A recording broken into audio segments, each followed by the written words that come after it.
وعلى الذكر إن كنتم لا تعلمون صدق الله العظيم. اللهم صل على سيدنا محمد وعلى آل سيدنا محمد وبارك وسلم. جزا الله تعالى عنا محمد الله أهله. میرے بھائی اور دوستو، اللہ تعالیٰ کا احسان اور کرم ہے کہ رمضان بھی شروع ہو گیا، اور رمضان میں بھی ہم کوشش کریں گے کہ دن میں 2 دفعہ سوالوں کے جواب دیں. اب سوال بڑھ رہے ہیں دن بہ دن، تو اس لیے جوابات دینے کا ہم نے 2 وقت مقرر کیے ہیں. ایک یہی تراویح سے فارغ ہونے کے بعد 11:15 اور 11 انشاءاللہ، اور دوسرا 4 اور 4:15 انشاءاللہ. اور باقی وہی درخواست ہے میری، کوشش کریں اختلافی مسائل کم ہوں، اور جو ضروری مسائل ہیں ان کو پوچھا جائے. جو اختلافی مسائل ہیں ان کو نہ پوچھا جائے. اختلاف کو نہ چھیڑے، امت پہلے بٹی ہوئی ہے. ضرورت کی جتنے مسائل ہیں 24 گھنٹے کے لیے ہم حاضر ہیں انشاءاللہ. اور درخواست بھی ہے کہ آپ بھی اسی طرح امت کے لیے، اتحاد کے لیے، اتفاق کے لیے، محبت کے لیے کام کریں اور ہمارا ساتھ دیں. یہ آپ سے التجا ہے. سوال ہے بینکوں سے زکوٰۃ کاٹ لیتے ہیں تو کیا یہ جائز ہے یا دوبارہ زکوٰۃ دینی پڑے گی؟ بینکوں سے زکوٰۃ جو کاٹ لیتے ہیں وہ آپ کی زکوٰۃ ہو گئی. آپ پہلے ہی سے نیت کر لیا کریں، چونکہ رمضان میں کاٹتے ہیں بینکوں کی زکوٰۃ، تو آپ رمضان سے پہلے نیت کر لیا کریں کہ میری اتنی زکوٰۃ کٹے گی. آپ نیت کر لیں گے، وہ جو کٹے گی وہ آپ کی ہو گئی. دوبارہ آپ کو زکوٰۃ دینے کی ضرورت نہیں ہے. صدقہ دیں، خیرات کریں، تعاون کریں کسی کے ساتھ، جتنا بھی کریں کم ہے، وہ آپ کے لیے فائدہ ہے. زکوٰۃ آپ کی ادا ہوگی. امام صاحب اقامت کا کسی کو کہا، کسی نے اقامت پیچھے نہیں کہی. امام صاحب نے تھوڑی دیر کے بعد اللہ اکبر کہہ کے نماز شروع کر دی. امام صاحب نے جو نماز شروع کی وہ نماز ہو گئی، لیکن ایک سنت رہ گئی. اس سنت کی صادر وبال بہت تو پڑتی ہے، تو اس لیے آپ پیچھے وہی کھڑا ہوا کریں پہلی صف میں جن کو اقامت آتی ہو، لیکن نماز ہوگی. بیوی کے پاس سونا ہے، وہ خود زکوٰۃ نہیں دیتی، تو کیا مرد زکوٰۃ دے سکتا ہے؟ سونا بیوی کا ہے تو زکوٰۃ بھی بیوی پر ہوگی، مرد پر زکوٰۃ نہیں ہے. لیکن اگر مرد دے دے تو زکوٰۃ ادا ہو جائے گی، اس میں کوئی قباحت نہیں، کوئی حرج نہیں. عورتیں تراویح مسجد میں پڑھتی ہیں کہ اس طرح مسجد میں آنا جائز ہے. عورتوں کے لیے بہتر یہ ہے کہ وہ گھر میں نماز پڑھیں، گھر میں تراویح پڑھیں، لیکن مسجد میں آ کر بھی پڑھے تو تراویح تو ہو جائے گی. لیکن فقہاء احناف منع کرتے ہیں عورتوں کا مسجد میں آنا. بہتر یہی ہے کہ وہ گھر میں نماز بھی گھر میں پڑھے اور تراویح بھی گھر پہ پڑھے. تراویح میں آیات جو چھوٹ گئی ان کا اعادہ کیسے ہو سکتا ہے؟ تو پیارے اگلا دگانا ہوگا، جو اگلی تراویح آ رہی ہے، سلام پھیرنے کے بعد اس کا اعادہ کر لے. جو پیچھے چھوٹ گئی تراویح ہو جائے گی، تراویح میں کوئی فرق نہیں پڑے گا، قرآن میں پورا ہو جائے گا. عشاء میں 4تھی رکعت میں بیٹھے پھر کھڑے ہو گئے تو کیا کرے؟ 5ویں رکعت پوری کر لی، سلام پھیر دے؟ نہیں، 5ویں پوری کر لی تو پھر 6ٹھی بھی پوری کر لیں. تو 6ٹھی کے بعد سلام پھیر دیں. 4تھی رکعت میں اگر بیٹھے تھے پھر کھڑے ہو گئے تو 5ویں اور 6ٹھی ملانے سے نماز ہو جائے گی، فرض بھی ادا ہو جائے گے اور 2 نفل بھی اضافی ہو جائے گی. پھر سوال پوچھا کہ اگر اس 5ویں اور 6ٹھی کے درمیان کوئی پیچھے ساتھی آ گیا تو اس کی نماز ہو جائے گی؟ نہیں، اس ساتھی کو عشاء کے فرض دوبارہ لوٹانے ہوں گے، دوبارہ پڑھنے پڑیں گے. اس کی نماز نہیں ہوئی. جو 7 شروع میں امام صاحب کے تھے ان کی ہوگی. 50 سال تک ادا نہیں کی زکوٰۃ، اب اس کا کیا کروں، کیسے دوں؟ تو میرے عزیز اس کا تخمینہ لگے کہ آپ جب سے بالغ ہوئے ہیں تو اس کے بعد سے آپ کا کاروبار ہے، اور اس ہر سال کی زکوٰۃ آپ کو دینی پڑے گی. اس کے بغیر کوئی چارہ کار نہیں، اس کا کوئی شارٹ کٹ نہیں. فرض ہے، یہ فرض ادا کیے بغیر آپ کو قبر میں بھی پوچھا جائے گا اور حشر میں بھی پوچھا جائے گا. بلکہ حشر میں تو اس وقت تک پاؤں نہیں اکھڑے گے جب تک 5 سوال نہیں دیں گے، جواب نہیں ہوں گے. ان میں یہ بھی ہے پیسہ کمائے کیسے، خرچ کیسے کیا.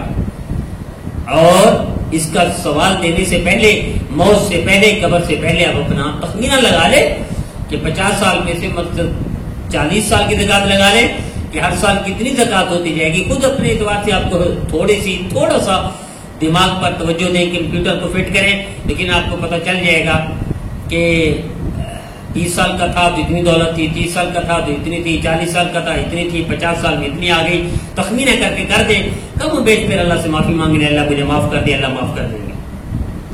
اسٹیشن پر ہوٹل کھلتے ہیں تو مسلمانوں کے ملک میں اسٹیشن پر ہوٹل کھلیں دن کے وقت کیا جائز ہے؟ میرے عزیز بہتر یہ ہے کہ احترام رمضان میں دن میں ہوٹل نہ کھولیں، لیکن اگر ہوٹل کھولتے ہیں اور دن میں کھولتے ہیں، اسٹیشن پر کھولتے ہیں، تو عموماً مسافر آ کر کھاتے ہیں۔ مسافروں کے لیے چھوٹ ہے کہ وہ روزہ رکھے یا نہ رکھے۔ اگر چھوٹ ہے نہ رکھنے کی بھی ان کو اجازت ہے تو پھر دادر انہوں نے کھانا کھانا ہے، وہ کہاں کھائیں گے؟ بھوکے مریں گے؟ تو ایسی جگہ پر اس لیے اللہ نے انتظام کر دیا، سمجھے ان کے لیے ہوٹل کھلے ہوئے ہیں تو کھانا کھا سکتے ہیں، مسافر کو ایسے چھوٹ ہے۔ لیکن بہتر یہ ہے کہ وہ مسافر بھی کوئی فروٹ وغیرہ لے لیں، اپنے ساتھ رکھ لیا کریں، دن کو ہوٹل بھی نہ کھلیں، احترام وہ بھی احترام کریں اور مسافر بھی احترام کریں۔ اگر مسافر روزہ بھی نہیں رکھتے تو احتراماً کسی کے سامنے کھائیں بھی نہ، کھائیں بھی تو چپ کیسے کھائیں، اپنے لیے کوئی انتظام کر دیں، خشک فروٹ ہو گئے یا فروٹ تازہ ہو گئے، چھپا کر رکھیں، چھپا کر کھائیں۔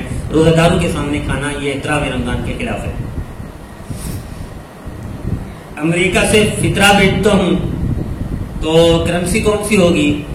میرے عزیز شریعت یہ پسند کرتی ہے کہ جس چیز کا فائدہ غریب کو پہنچے وہی قاعدہ استعمال کر لیں۔ اب غریب کا فائدہ امریکی کرنسی میں ہے تو آپ وہی کرنسی ہے، پاکستان آپ بھیج سکتے ہیں، کوئی حرج نہیں۔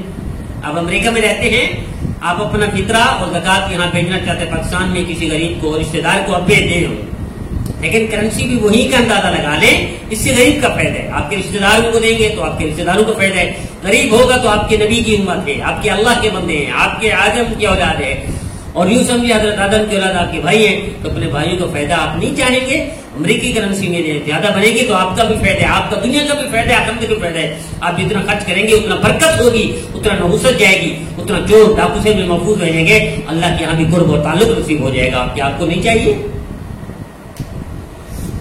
سید غریب سید ہے تو زکوٰۃ کے بغیر کوئی چارہ کار نہیں، تو میرے عزیز سید کائنات کی سردار قوم ہے، سردار قوم کے لیے یہ زکوٰۃ مناسب نہیں۔ میرے نبی نہیں پسند فرماتے تھے، میرے نبی نے تو بچے، حضرات حسنین دونوں کی روایتوں میں آتے ہیں کہ ان کے بچے کے حلق میں انگلی لگا کے کھجور نکال لیتے تھے کہ وہ جو صدقے کی تھی۔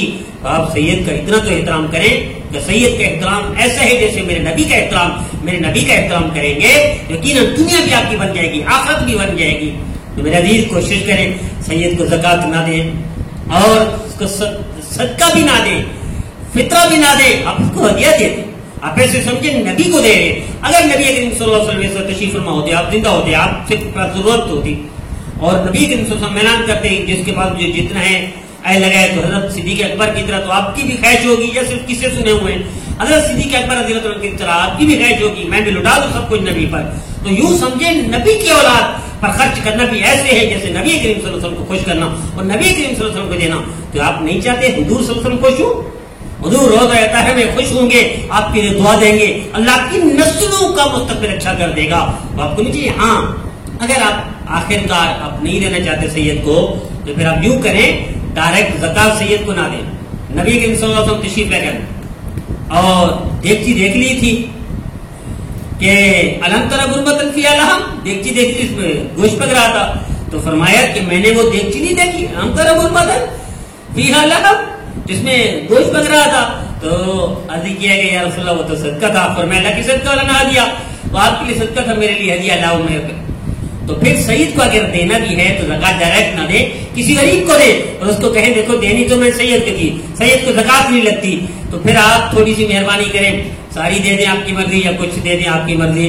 تو اگر غریب سمجھدار ہوگا غریب سمجھدار کو ہی دیں تو سمجھ جائے گا کہ سید کو دینا ہے، تو ساری نہیں دے گا تو 50% دے دے گا، اتنا تو سید کا وہ ہو جائے گا، لیکن ڈائریکٹ زکوٰۃ دینا کافی نہیں ہے۔ اب یہ غریب جب سید کو دے گا تو یہ ہدیہ ہو جائے گا اس کے لیے، یہ جائز ہے اس کے لیے۔ جماعت اسلامی والے فطرہ اکٹھا کرتے ہیں، ان کو دینا جائز ہے، تو میرا عزیز کیا جماعت اسلامی والے کافر ہیں کیا جماعت اسلامی والے مودی کے پیروکار ہیں؟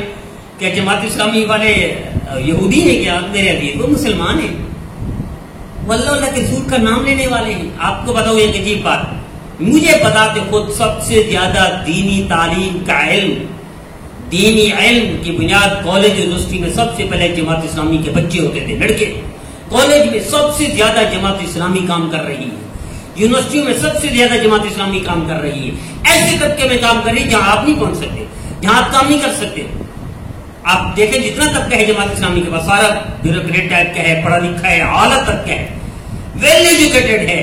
تو آپ کیا سمجھتے ہیں جماعت اسلامی والے کافر ہیں؟ بھائی اللہ کے رسول کے بندے، اللہ کے رسول کے، اللہ کے بندے، اللہ کے رسول کے امتی ہیں۔ میرے عزیز مسلمان ہو، کافر نہیں، وہ آپ سے زیادہ تقوی اختیار کرتے ہیں، آپ سے زیادہ احتیاط کرتے ہیں۔ آپ کو بتاؤ تجربے کے بعد، جتنا فطرہ، زکوٰۃ، خیرات کا انتظام صحیح مصرف پر جماعت اسلامی خرچ کرتی ہے، شاید ہی کوئی دوسرا خرچ کرتا ہو۔ تو میرے عزیز اختلاف ہے، اختلاف مجھے بھی ہے، اختلاف ان کے کچھ چیزوں سے مجھے بھی ہے، اختلاف حضرت مودودی صاحب کے کچھ چیزوں سے مجھے بھی ہے۔ انہوں نے جیسے حضرات صحابہ کرام رضوان اللہ تعالی مجمعین کے بارے میں غلطی ہوئی، مجھے بھی ہے۔ حضرت انبیاء کرام کی شان میں غلطیاں ہوئی حضرت مودودی صاحب سے، مجھے بھی ہے۔ لیکن اختلاف کا مطلب مخالفت نہیں ہوتی، اختلاف کا مطلب وہ کافر نہیں بن جاتے، اختلاف کا مطلب وہ جہنمی نہیں بن جاتے۔ میرا دل وہ بھی مسلمان ہے، وہ بھی مسلمان۔ ہاں ہم اپنے عقیدے کے مطابق، بہتر یہ ہے کہ اپنے عقیدے کو مطابق دیں، لیکن اس کا یہ مطلب نہیں کہ جماعت اسلامی والے کافر ہیں، اس کا یہ مطلب نہیں۔ خدا کے لیے مسلمانوں کے درمیان فرقہ بندی مت کرو، خدا کے لیے مسلمانوں کے درمیان محبت کو فروغ دیں۔ ہمارا مشن ہے، ہم مسلمانوں کے ہر طبقے میں محبت پیدا کرنا چاہتے ہیں، ہمارا مشن ہے، آئیے ہمارا ساتھ دیجیے۔ مسلمانوں کے ہر طبقے میں، ہر جماعت میں، ہر فرقے میں، ہر مسلک میں اتحاد اتفاق بن۔ بھئی اللہ فرماتے ہیں تعالوا الی کلمۃ سواء بیننا و بینکم، اللہ قرآن میں کہتے ہیں، کافروں کے لیے کہتے ہیں، کس کو؟ نبی کریم صلی اللہ علیہ وسلم جیسے اسی کو، کہ کافروں کے درمیان جو آپ اور ان میں مشترک چیزیں ان پر اتفاق کر لو۔ تو میرے عزیز جب کافروں کے بارے میں یہ حکم ہے اور نبی کریم صلی اللہ علیہ وسلم نے مثال کیا ہے، نبی کریم صلی اللہ علیہ وسلم نے معاہدہ کیا ہے، کافروں سے کیا ہے، آخر تک یہ ہے کافر کے بارے میں، آخر لکم دینکم ولی دین، کہ تمہارا عقیدہ تمہیں، ہمارا عقیدہ ہمیں۔ تو ہم اختلاف کی بنیاد پر جماعت اسلامی سے اختلاف کر سکتے ہیں، اختلاف جائز ہے، مخالفت حرام ہے، اختلاف جائز ہے، ان کو کافر سمجھنا حرام ہے، اختلاف جائز ہے، ان کو جہنمی سمجھنا حرام ہے، اختلاف جائز ہے، ان کو غلط کلی طور پر سمجھنا یہ حرام ہے۔ میرا عزیز مسلمان اختلاف کرتا ہے، مخالفت نہیں کرتا، مسلمان اختلاف کرتا ہے، گالی نہیں دیتا، مسلمان اختلاف کرتا ہے، نفرت نہیں کرتا۔ کس چیز نے مسلمانوں کے گندے راہ پر ڈال دیا، کس چیز نے ان کو شاہراہ پر، غلط شاہراہ پر، غلط پٹڑی پر سوار کر دیا؟ تو میں درخواست کرتا ہوں، میرا مشن ہے، آئیے کہ اس میں کوئی شک نہیں، جماعت اسلامی کے بعد چیزوں سے اختلاف ہے، لیکن اختلاف صحابہ کرام میں تھا، کیا نعوذ باللہ کافر تھا کسی کو؟ اختلاف انبیاء کرام میں تھا، اختلاف ہمارے امام اعظم ابو حنیفہ رحمۃ اللہ علیہ کے شاگرد، سب سے بہترین شاگرد امام ابو یوسف امام محمد ہے، 2 مسائل میں اختلاف کیا، کیا ہم کافر کہیں گے؟ تو انہوں نے آپس میں نفرت کی، انہوں نے آپس میں بغض کیا؟ نہیں۔ میرا دل آئیے آج سے توبہ کر لیجیے، امت میں اختلاف ہوگا، مخالفت حرام ہے، گالی حرام ہے، غیبت حرام ہے، برائی حرام ہے، نفرت حرام ہے، جہنمی قرار دینا حرام ہے، برا گناہگار بدکار سمجھنا حرام ہے۔ آئیے میں اور آپ بھی ایسا کریں، امت کو جوڑے توڑے نہیں، امت میں محبت پیدا کرے، نفرت نہ کرے، امت میں اتحاد پیدا کرے، انتشار پیدا نہ کرے۔ آئیے میں آپ